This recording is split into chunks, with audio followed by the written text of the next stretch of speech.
ce sont toutes les infrastructures de recharge pour les véhicules électriques et également pour les véhicules hybrides rechargeables. C'est tout ce qui est prise, dispositif de raccordement, que ce soit sur la voie publique ou sur la voie privée. Sur l'aspect réglementaire et législatif, il y a actuellement un seul texte qui est un décret qui est paru en 2010 et qui trouve son application en 2012 et qui traite des parcs de stationnement des bâtiments collectifs tertiaires et collectifs d'habitation. Ces textes imposent pour ces parcs de stationnement un droit à la prise dans le neuf et dans l'existant. Ce cadre réglementaire précise également le mode de distribution, le pré-équipement de passage des canalisations et donne enfin le pourcentage de places à pourvoir en infrastructure de recharge. En ce qui concerne l'IRVE, le côté normatif, il y a encore un an, on mis quelques fiches d'interprétation parues sur ce sujet. Seule la NFC 1500 donnait les dispositions à mettre en œuvre sans réellement citer le terme véhicule électrique. La FFIE s'est donc investie au sein de la commission 15 de l'UTE et des groupes de travail concernés pour élaborer un guide normatif sur les infrastructures de recharge par socle de prise de courant. Pour bien clarifier le message, rien n'a été écrit sur les charges rapides en courant continu, ce qu'on appelle le mode 4, ni même sur les systèmes d'échange de batterie. La volonté a été au contraire d'accompagner le marché sur les modes de charge les plus courants. J'entends par là les charges en courant alternatif direct, le mode 1, et via un boîtier de protection qui est le mode 2, et puis enfin le mode 3 qui est le mode de communication entre le bâtiment et le véhicule. Vous trouverez dans le guide UTE les dispositions à mettre en œuvre pour les maisons individuelles, les bâtiments collectifs, mais également les domaines extérieurs, qu'ils soient publics ou privés.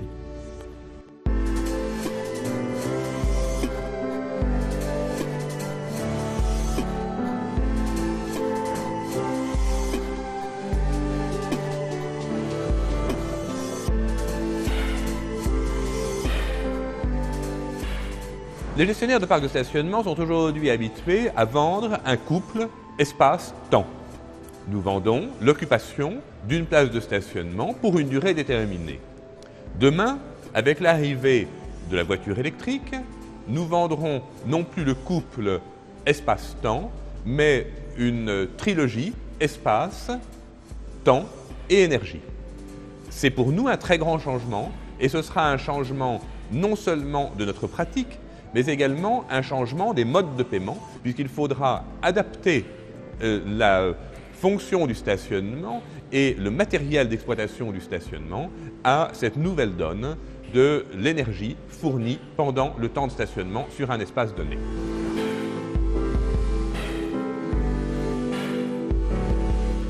Dans des établissements publics de type parking, la première problématique, elle est en termes de type de borne. En fonction des besoins du client, on va pouvoir sur ce type de borne installer de la monétique, des alarmes techniques qui seront renvoyées au local d'exploitation et enfin la rapidité de charge que va pouvoir assurer cette borne. En définitive, l'automobiliste se rechargera à 3 moments de son existence.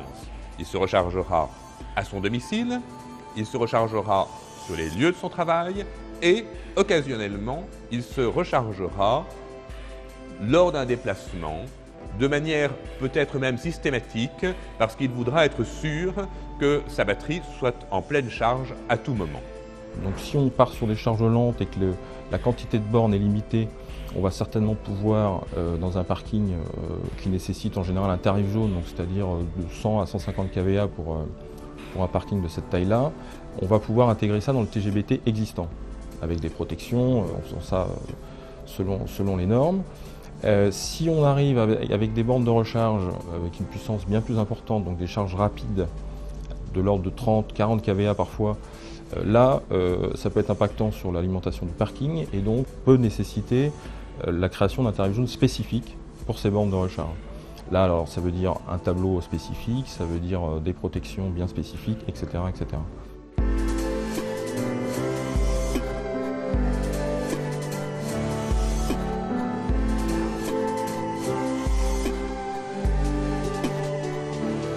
Le groupe Sionneau a fait le choix du véhicule électrique pour une partie de sa flotte pour 2 raisons principales.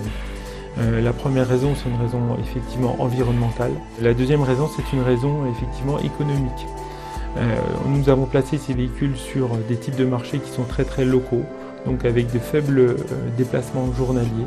Donc le choix du véhicule électrique s'est vite imposé pour diminuer les coûts d'entretien, pour diminuer effectivement les coûts de fonctionnement globaux.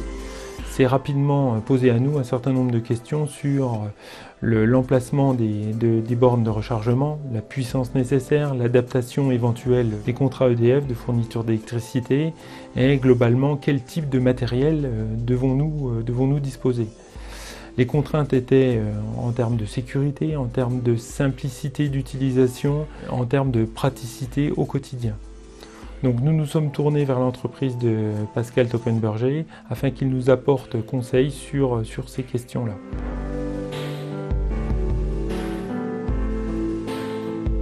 J'ai créé une société qui s'appelle Park & Plug en 2011 et qui offre toute cette palette de services. Une offre un peu originale, je pense, avec un fournisseur d'énergie, avec qui je propose un forfait, un peu à la manière d'un forfait téléphonique. Donc quelque chose d'assez simple en fait, où le particulier, une fois il m'a fait la demande, en fait, moi je fais toutes les démarches auprès du syndic, auprès de la copropriété pour avoir évidemment l'accord de réalisation des travaux au sein de son immeuble et l'ouverture du compteur et la fourniture d'énergie. Je pense que le marché est là, est vraiment réel et j'ai décidé vraiment d'être opérateur sur ce marché.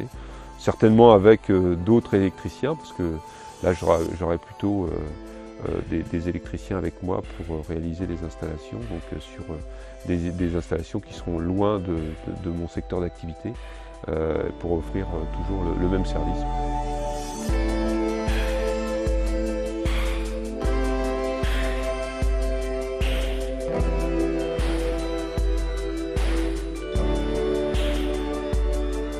Sur un marché émergent comme les véhicules électriques, pour nous, installateurs électriciens, ce qui est très important, c'est de pouvoir faire évoluer les installations électriques avec l'évolution même de ce marché. Donc il va falloir qu'on anticipe vis-à-vis de nos clients la possibilité d'augmenter tout simplement le nombre de bornes. Aujourd'hui, dans un parking comme ici les Moulineaux, hôtel de ville, on a équipé ce parking de 2 bornes pour environ 300 places. On se rend bien compte que dans quelques temps, ça ne sera pas suffisant. Et donc il faut prévoir, anticiper demain l'installation de 5, 10, 15 bornes supplémentaires.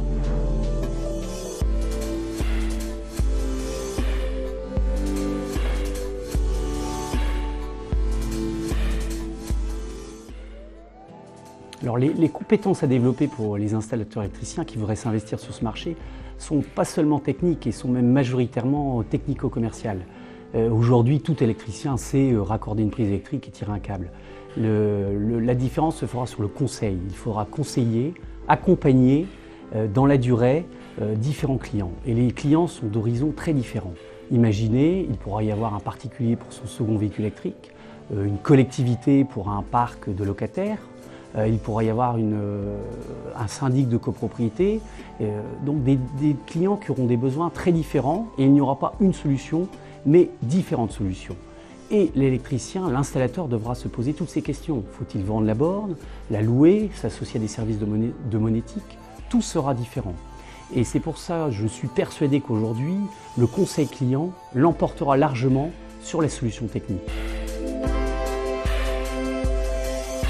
L'électricien, évidemment, par rapport à ces deux univers qui sont l'univers des constructeurs auto et des constructeurs de matériel électrique, doit se former. Il y a des formations adaptées que notre syndicat propose aujourd'hui et qui permettent de bien connaître et les véhicules et leurs caractéristiques. À partir de là, les installations ne sont pas très compliquées. Je crois que le principal, c'est d'entamer un dialogue constructif avec son futur client.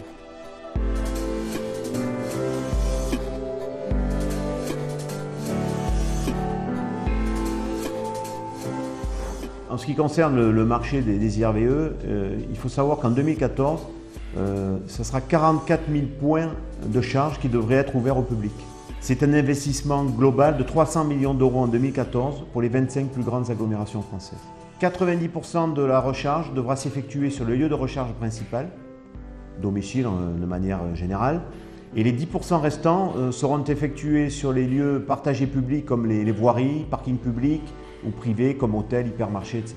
En 2020, il est prévu environ 2 millions de voitures électriques et hybrides rechargeables en circulation. Le marché des bornes de recharge pour véhicules électriques est un marché d'avenir effectivement pour les électriciens. Aujourd'hui, nous qui travaillons beaucoup dans l'environnement des parkings, on voit d'ores et déjà la demande de nos clients augmenter, puisque systématiquement, on nous demande d'installer des bornes. Je suis persuadé évidemment que le marché des IRVE, c'est un marché d'avenir. Aujourd'hui, le véhicule électrique est beaucoup plus accessible et plus il le sera et plus évidemment nous on sera sollicité pour effectuer des installations de recharge pour les véhicules électriques. Toutes les conditions sont aujourd'hui réunies pour développer ce marché durablement. D'un côté, l'offre constructeur, les véhicules sont prêts. De l'autre, les bornes de recharge, l'infrastructure se met en place. Je pense et je crois fermement que les installateurs doivent prendre le train en marche et le marché doit revenir aux installateurs. Qui, mieux que l'installateur, peut distribuer l'énergie aujourd'hui en France ?